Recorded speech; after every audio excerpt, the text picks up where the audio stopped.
Sábado Verde, radio y podcast, en la radio pública de la Ciudad de Buenos Aires.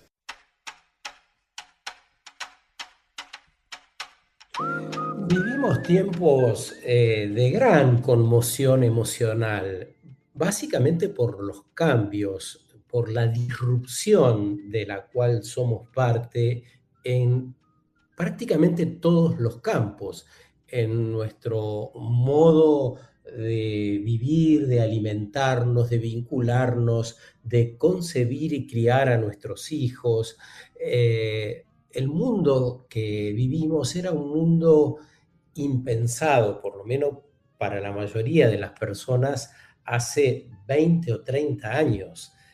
Podríamos, en aquel momento, podíamos fantasear con alguna película de ciencia ficción que iba a ir en una dirección u otra.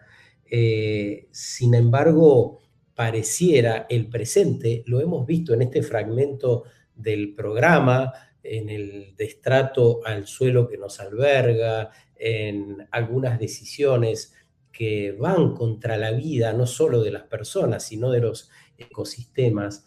Y esto nos lleva a la necesidad de pensar cómo hacer para sanar desde la raíz, porque desde ese lugar, con las nuevas generaciones, quizás sea posible regenerar todo lo que haga falta, nuestras conversaciones, como lo venimos diciendo, pero también nuestros trabajos, nuestras ocupaciones, nuestras profesiones, el modo de hacer las cosas en general.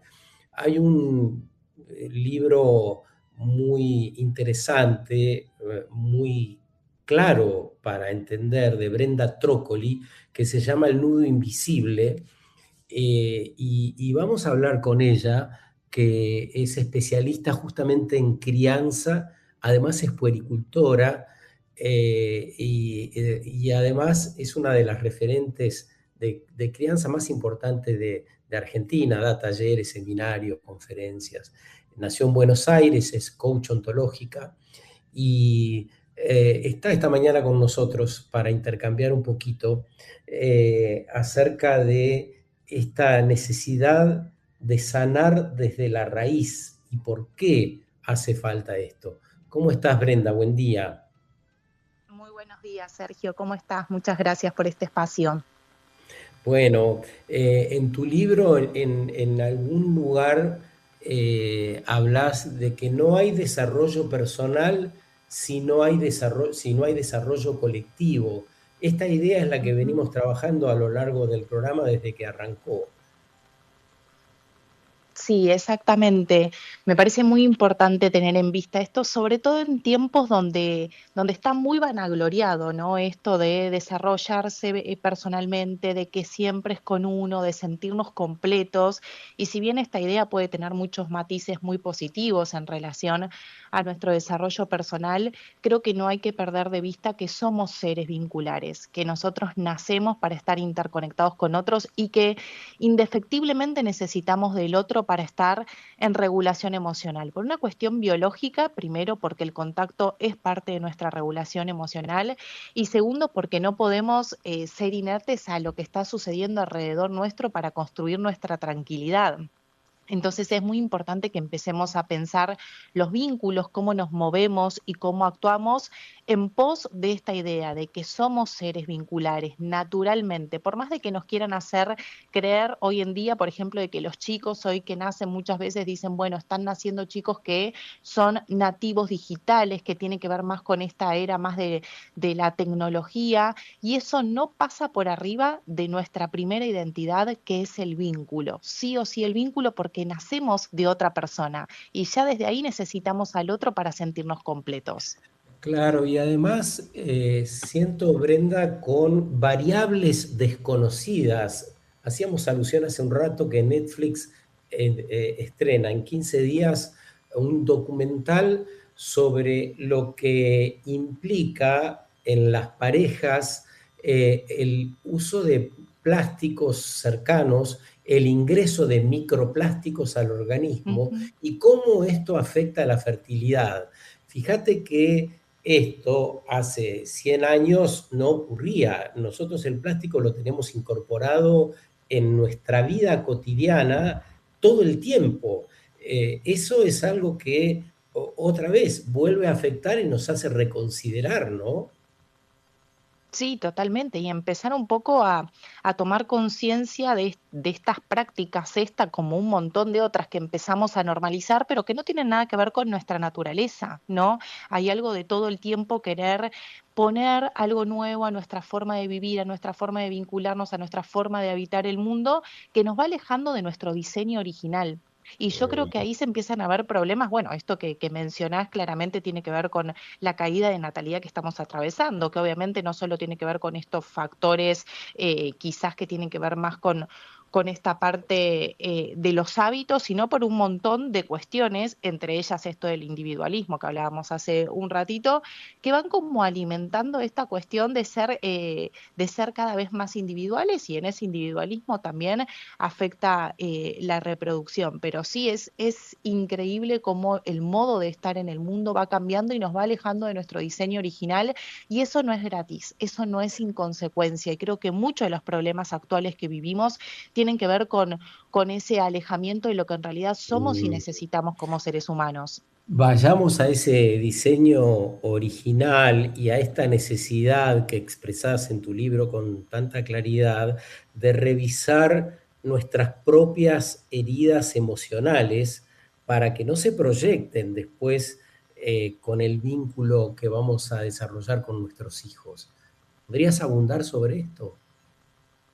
Sí, por supuesto. Bueno, un poco lo tocábamos recién. Yo creo que una de las características principales que tenemos cuando hablamos de nuestro diseño original es estar en contacto estrecho con el otro desde el momento del nacimiento. Cuando eso se rompe, y muchos dirán, bueno, pero en general los bebés están con sus familias, están con sus madres, ahí me parece que es necesario poner un zoom en cómo es que hoy estamos naciendo, cómo hoy es que se están abordando las gestaciones porque hay mucha información muy importante que la vemos hoy en día en temas sociales, digo, no solo en temas vinculares, que obviamente están muy relacionados, porque todos sabemos que nuestra infancia influye de manera enorme en cómo estamos hoy en el mundo y en cómo sostenemos nuestros vínculos actuales, pero sino que también se ve un impacto a nivel social, esto que aparece de los chicos están terribles, chicos con cada vez más diagnósticos, chicos con muchísimos problemas que antes no veíamos, ¿no? Esto es algo que se suele escuchar de la gente adulta. En mi época esto no pasaba. Bueno, qué es lo que está cambiando alrededor? Y una de esas cuestiones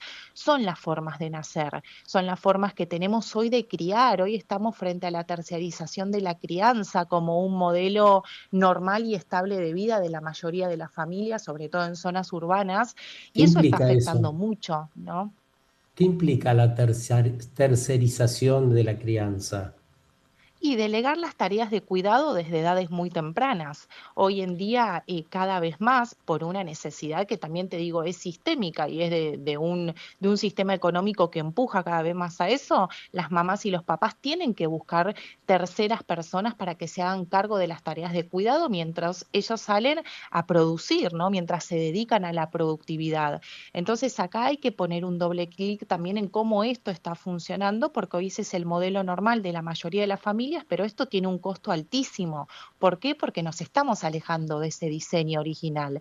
El bebé humano, yo en muchos pasajes del libro suelo llamarlo cachorro, porque en realidad Mm, somos una especie mamífera, y mm. si bien obviamente diferente al resto de los animales por nuestra gran capacidad y nuestro desarrollo cerebral diferente, tenemos eso de mamíferos de necesitar estar con nuestra madre. Digo, la cría necesita estar en ese clan, en ese tribu, en ese lugar de protección y de cierta exclusividad. Y cuando eso se empieza a romper, empiezan a aparecer diferentes consecuencias que obviamente van condicionando a ese pequeño ser humano. Otra cosa que también a mí me gusta nombrar es que el ser humano tiene una gran capacidad de adaptación. Nos hemos adaptado a miles de situaciones a lo largo de la humanidad y hemos resistido a eso. No es que no vamos a poder, el punto es que no es gratis, ¿no? Y empiezan a aparecer un montón de adaptaciones a nivel físico, a nivel emocional, a nivel vincular, que tienen que ver con esta separación temprana propuesta por un sistema donde obviamente obviamente la prioridad siempre es producir más y producir mejor en la menor cantidad de tiempo posible. Y la tarea de la crianza, que implica tanto tiempo, ¿no? Quienes somos madres, porque en general es una tarea que siempre fue delegada a las madres, sabemos la cantidad de tiempo que es cuidar a un niño pequeño, y Mm. esto no es compatible con el ritmo al que se nos exige vivir hoy. Cómo gestamos, cómo nacemos. Me parece central eso que introducís. ¿Quisieras hablarnos un poco de la medicalización de los partos, de las cesáreas? ¿Cuáles son las Ujú. consecuencias de eso y de los altos índices que hay? Vos por ahí das los índices, yo no los recuerdo ahora, pero la cesárea de algún modo, más que atender una elección de la mamá o de los papás, Sí. pareciera que en un punto termina siendo un negocio y formando parte de este mundo que vos describías anteriormente, más ligado a lo artificial que a lo natural. Sí, por supuesto, y los números no nos dejan otra opción que pensar en esta lógica que responde también un poco a este sistema de consumo y de tratar de hacer la mayor cantidad de nacimientos en el menor tiempo posible, porque las tasas de nacimientos por cesárea en el ámbito privado en la ciudad de Buenos Aires ascienden casi hasta un 90% de los casos. Y eso es un dato que nos tiene que alarmar mucho, ¿sí? Porque la recomendación oficial a nivel mundial de una cesárea, que no olvidemos que es una cirugía mayor y que muchas veces nos las venden como algo que sucede rápido, que no hay riesgos, que es más limpio, que es más seguro, la realidad es que esto no es así si vamos a la evidencia, ¿no? Y se recomienda que sea de un 15% y que sea para casos donde realmente sea necesario hacerlo. Es una intervención médica que salva vidas y que muchas veces es muy necesaria. El problema es cuando ya se vuelve la normalidad, ¿no? Cuando a una madre, antes de contarle, por ejemplo, los beneficios que puede llegar a tener un nacimiento por vía vaginal, directamente se le plantea la cesárea como la primera opción. Y yo creo que eso es una de las grandes falencias que tenemos hoy y que tiene el sistema médico en relación a los nacimientos, porque desde ya que una cesárea se puede programar y que uno puede tener el control en cuántos van a nacer y en qué momento y cuándo va a tener que estar disponible el médico. En cambio, en un parto por vía vaginal, los procesos naturales no tienen tiempo y es una situación que no podemos controlar. Sin embargo, los beneficios están descritos que son muchísimo mayores, tanto para la mamá como para el bebé. Digo, en esto que hablábamos del diseño original, la vía de nacimiento también tiene una importancia en relación a la colonización de bacterias que van a ayudar al bebé a adaptarse mejor al medio ambiente, que van a ayudar luego con la lactancia materna, que no es menor, porque la lactancia materna es un alimento de suma importancia para el bebé, y así como las tasas de nacimientos por vía vaginal están muy bajas, las tasas de lactancia Mm, materna también. Después mm, tenemos las elecciones de cada mujer, que a mí siempre me gusta nombrarlo también. Digo, claro. el proceso del parto, del nacimiento y la lactancia es un proceso emocional, entonces hay mujeres que no quieren someterse a eso y también va a ser muy respetable y esa emoción también se va a transmitir al bebé. Entonces de nada me Claro. sirve una mujer totalmente atemorizada haciendo algo que no quiere, pero sí me parece que falta muchísima más información sobre la importancia que tienen estos procesos en el desarrollo de los seres humanos y no So- la hay, y justamente son dos momentos que están muy ligados a una cuestión eh, económica, tanto el nacimiento por cesárea como la cuestión de la lactancia materna en relación a la lactancia artificial. Sobre eso, vos en el libro, estamos hablando con Brenda Trócoli, autora del Nudo Invisible, Sanar tu origen para darle a tus hijos un mundo emocional seguro. Citás una especie de impulso de vida en un parto natural donde el feto quiere salir, tiene un impulso para salir, y la mamá también tiene algo natural de expulsión. ¿Querés explicarlo mejor? Ujú. Sí, esto tiene que ver un poco con la biología del nacimiento. Al día de hoy todavía no se sabe qué es exactamente lo que desencadena un parto. Lo que sí se sabe es que cuando el bebé quiere nacer, empuja desde adentro y las Eso. mujeres sentimos esa fuerza imparable que viene con una contracción cuando necesitamos pujar, que no es algo que nos puedan dirigir, es algo que sucede. Cuando esa triada, como lo llamo yo en el libro, que tiene que ver con la contracción, con el empuje y la salida, no sucede, Es, hay una energía que queda retenida. Sí, hay una energía que queda retenida, sobre todo en el cuerpo de este recién nacido, que todos tenemos una expectativa biológica natural, que tiene que ver justamente con empujar para salir y con encontrarnos directamente con el cuerpo de nuestra mamá para empezar con la succión, ¿sí? Porque es uno de los reflejos naturales que tenemos y ahí empezar nuestra primera forma de alimento. Si nos ponemos a mirar este proceso en detenimiento, es increíble. Como puericultora he tenido la oportunidad de presenciar muchos momentos de recién nacidos con sus madres y el bebé recién nacido no puede hacer nada, pero puede alimentarse, ¿no? Y eso mm, es maravilloso. Entonces, cuando eso no sucede de la manera más natural posible, en los casos de salud materno y neonatal, se interrumpe ese momento, esa energía queda retenida y muchas veces trae consecuencias a nivel conductual, incluso a nivel físico, tanto del bebé como de la mamá, que no tienen explicación, ¿no? Y empezamos a pensar, bueno, ¿qué le pasa a este bebé que llora todo el tiempo? No lo puedo calmar. Y quizás hay algo muy importante que muchas veces estamos obviando, que es cómo nació este bebé. Este bebé nació por vía vaginal, nació por cesárea, estuvo separado de su madre luego del nacimiento, porque cuando hay una separación hay una ruptura. La expectativa del recién nacido es encontrarse con el cuerpo de su mamá y el hábitat del recién nacido es el cuerpo de su madre, dicho por Niels Bergman, que es un mm. neonatólogo que ha estudiado muchísimo la escena de los nacimientos, muy reconocido en el ámbito perinatal, y cuando eso no sucede, queda una huella emocional, que es un poco el origen que yo pongo en el nudo invisible para Mm. empezar a pensar cómo están constituidos nuestros mundos emocionales, ¿no? Brenda, quisiera preguntarte por tus partos. Sé que uno fue por Ujú. cesárea y el siguiente fue parto natural. ¿Querés Sí. resumirnos parte de cada una de esas dos experiencias? Sí, yo fui mamá muy joven por elección, junto con mi marido decidimos ser padres, que creo que hoy es algo muy raro. A los 23 años nació mi primera hija, hoy tengo 36, sin saber absolutamente nada, por supuesto, todo lo que estoy hablando.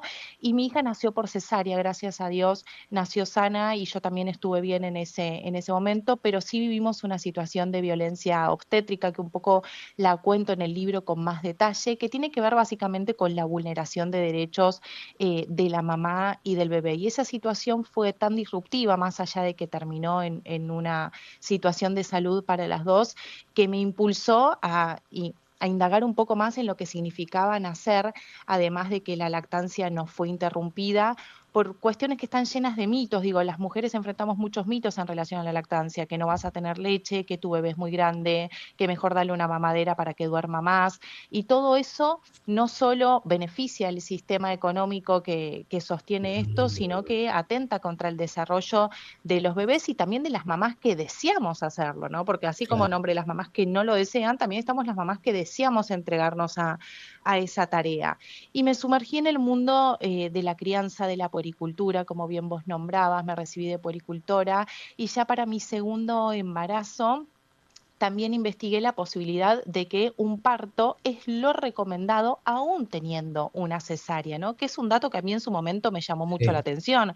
claro, Generalmente se dice, si tuviste una cesárea, después hay que tener otra cesárea porque hay claro. riesgos. Bueno, esto no es así y es otra información que muchas veces permanece oculta por todos los motivos que tal vez enunciábamos antes. Y tuve la posibilidad de tener un parto sin intervención y lo maravilloso de esto fue ver las diferencias que hubo, ¿no? Tanto en la actitud de mis dos hijas en relación a la alerta de una y la tranquilidad de la otra, como en la recuperación de las madres. Digo, un parto es una situación fisiológica que corresponde a un hábito saludable si no hay complicaciones y la recuperación de la mujer es muy rápida en relación a lo físico. En cambio, con una cesárea hay una operación que hay que sostener, hay que ir por los puntos y demás mientras estamos cuidando a un recién nacido. Entonces, vivir estas dos experiencias también para mí, tener esa dualidad en carne propia, fue un puntapié sobre el cual me apoyé para describir en el libro y por una cuestión también que me parece que siempre lo nombro, que no es desde el lugar de lo que hay que hacer, ¿no? Sino es cómo las dos experiencias pueden dejarnos cosas diferentes y cómo nos conecta uno quizás con nuestras partes más naturales y las otras son partes más Mm, impuestas que de no ser necesarias y de no ser elegidas, tienen su impacto y tienen sus consecuencias. Y bueno, después a lo largo de mi profesión, el resto de las Claro. mujeres también lo confirman muchas veces, ¿no? Con sus relatos. ¿Por qué en países como Australia el Estado propicia, alienta, sostiene el parto en casa? Ujú. Bueno, esto también es un tema bastante controversial porque muchas veces se suele asociar el parto en casa, el parto domiciliario, con una práctica negligente, por lo menos en Argentina, siendo que en otros países hay casas de parto también.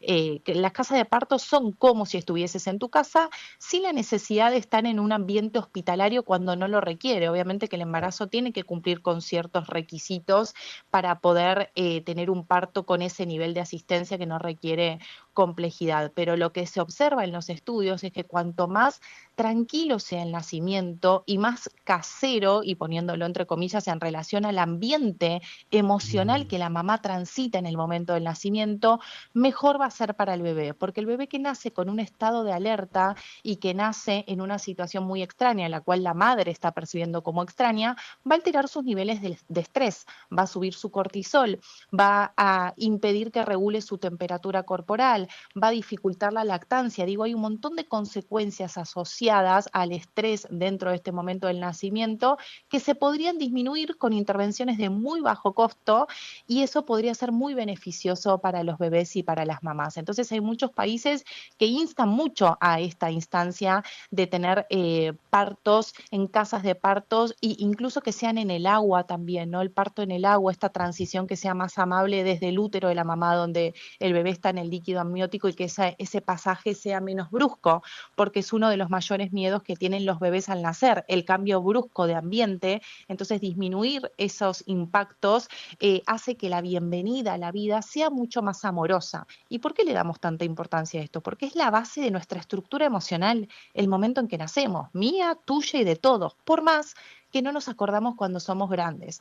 Entonces yo hago mucho foco en esto porque digo, bueno, ¿qué te está pasando hoy a nivel emocional? ¿Cuáles son los conflictos que tenés con tu hijo? Y yo siempre miro para atrás, bueno, ¿cómo fue ese nacimiento? ¿Cómo fue esa gestación? Porque ahí es donde se empieza a formar la estructura emocional de las personas. Más allá de todos los beneficios y riesgos que podamos encontrar a nivel clínico, que los hay, digo, también hay una parte emocional muy importante que no está siendo mirada. Nadie mira su nacimiento. Ay, qué sé yo, no me acuerdo. Entonces también en el libro hago mucho hincapié en que no hace falta recordar con este recuerdo que podemos evocar, sino que el cuerpo es el que lleva la memoria de todo esto que hemos vivido en momentos tan tempranos y lleva las memorias más potentes, aunque no lo podamos creer, ¿no? Las memorias más potentes se forman en los primeros años de vida, aquellos que van a largo plazo y que forman las estructuras emocionales. Gracias, querida Brenda, por este rato. Se nos fue el programa, pero fue un placer poder escucharte para conectar con esta idea de conformar sociedades más armónicas, más amorosas, nacimientos y crianzas más amables, como acabas de decir, una base de amor para construir de lo que sea de un modo emocionalmente saludable. Un gran abrazo y que tengas un fin de semana hermoso. Muchas gracias, Sergio. Muchísimas gracias por este rato y muy buen fin de semana. Igual, Brenda Trócoli nació en Buenos Aires, nos ha dicho que tiene menos de 40, pero ya tiene una muy buena experiencia en acompañar a mamás y papás en los nacimientos, en las crianzas, es especialista en crianzas, es coach ontológica y ha escrito un libro que se llama El Mundo Invisible, que nos ayudó a pensar hoy desde otro lugar para el mundo complejo que habitamos. Sábado Verde, radio y podcast, en la radio pública de la ciudad de Buenos Aires.